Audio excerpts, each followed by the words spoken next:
They all joked about how I got stuck with the worst room on the trip, peeling paint, squeaky bed, the works.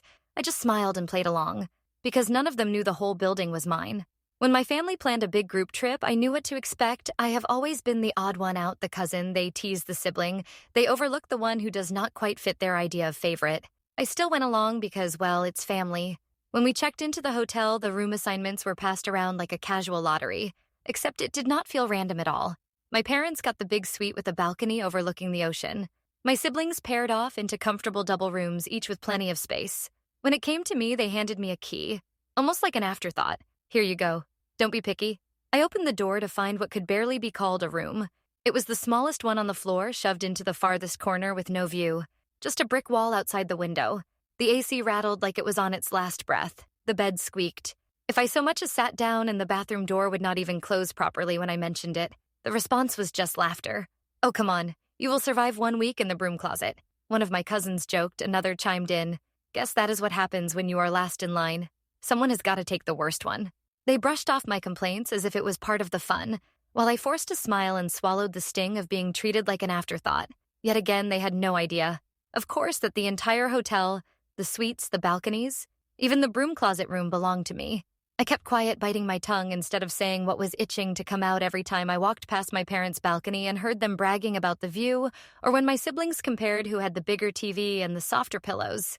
They made sure I could hear their laughter echo down the hallway as they talked about how spoiled they felt in their rooms at dinner one night. My cousin leaned back in his chair, grinning. He said, "Too bad about your room, but hey, you don't mind, right? You are used to less anyway." Everyone laughed like it was the most natural thing in the world to make me the punchline of the trip. I smiled thinly, stirring my food, pretending it didn't sting. Later in the evening, my sister pulled me aside not to comfort me, but to twist the knife. She said, "You should actually thank us for letting you come at all this way. You get a vacation without paying much. And honestly, it's not like you care about luxury that much, right?" Her words sat heavy in my chest. I wanted to ask her what gave her the right to decide what I cared about, but I stayed quiet back in that tiny room with the broken ack rattling louder than ever. I sat on the squeaky bed and thought about whether to let it all slide or whether to finally drop the truth. I could picture their faces if I told them that every single key card they were waving around so proudly had my name behind it, that the fancy breakfast buffet they were bragging about came from a kitchen. I had designed that the balconies they loved were part of the renovation plans I had signed off on. Part of me wanted the satisfaction of watching their smugness shatter, but another part of me wondered if revealing it would really change anything. They would probably just twist it into another joke. Oh, look, the odd one out. Finally found a way to be useful. Or maybe they would suddenly act nice and start treating me differently, only because of what I owned and not because of who I was. So I stayed in silence, torn between the thrill of letting the truth explode and the tired comfort of keeping it tucked away where no one else could touch it. The next morning, I was walking down the hall when I caught voices drifting from my siblings' room. The door was cracked just enough for the words to spill out. "You saw that shoebox they stuck him in, right?" My brother laughed. "He probably feels right at home in there." My cousin added, "Yeah, he has never needed much anyway. He should be grateful. He even got a bed instead of the couch." They all chuckled like it was the funniest thing in the world. I stood frozen outside the door, my fists tightening at my sides. The sting was familiar, like being a kid again. Always the easy target, never the favorite. I forced myself to keep moving before they noticed me lingering. Later that afternoon, I was in the lobby waiting for everyone to come down for dinner. The AC rattling in my tiny room had given me a pounding headache, but I kept my expression calm. One of the senior staff members walked by, noticed me, and immediately straightened his posture. "Good evening, sir," he said with a polite nod. "It is good to see you again. Everything is in order as you requested. Let us know if there is anything you need." My family was just stepping out of the elevator when they heard him. Their heads turned almost in unison. Confused faces all around. My cousin frowned. "Wait, did he just call you, sir?" My mom tilted her head and asked, "What do you mean as you requested?" I opened my mouth, but before I could answer, another staff member walked past, offering the same respectful greeting. "Good evening, sir. Is everything satisfactory with your stay?" My siblings exchanged puzzled looks.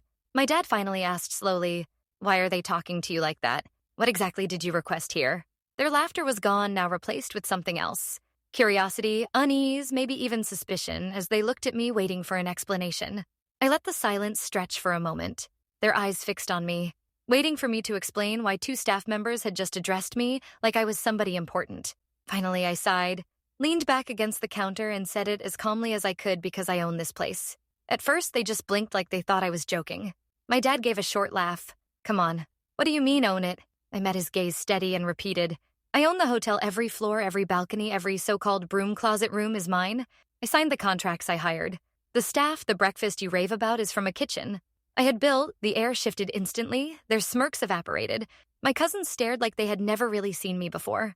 My mom's face flushed pink. She opened her mouth, then closed it again.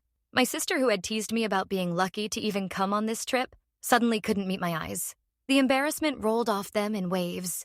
They had spent days mocking me, laughing about the worst room, rubbing it in every chance they got. And now they realized they had been sneering at the person who literally controlled whether they even had a room here at all.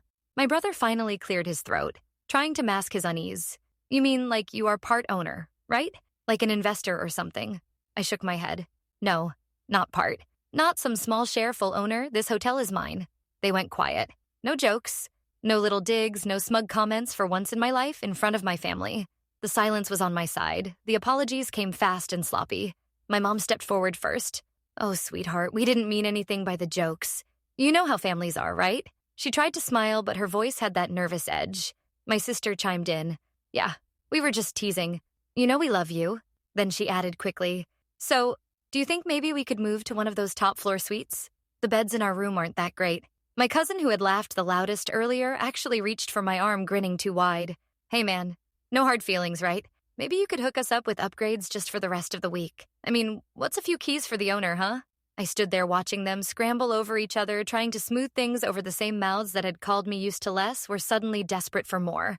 It almost would have been funny if it hadn't been so familiar. I considered it for a long moment. I could snap my fingers and put them all in the best rooms in the building. I could let them enjoy the ocean views and plush mattresses, and let them pretend none of their comments had ever been said.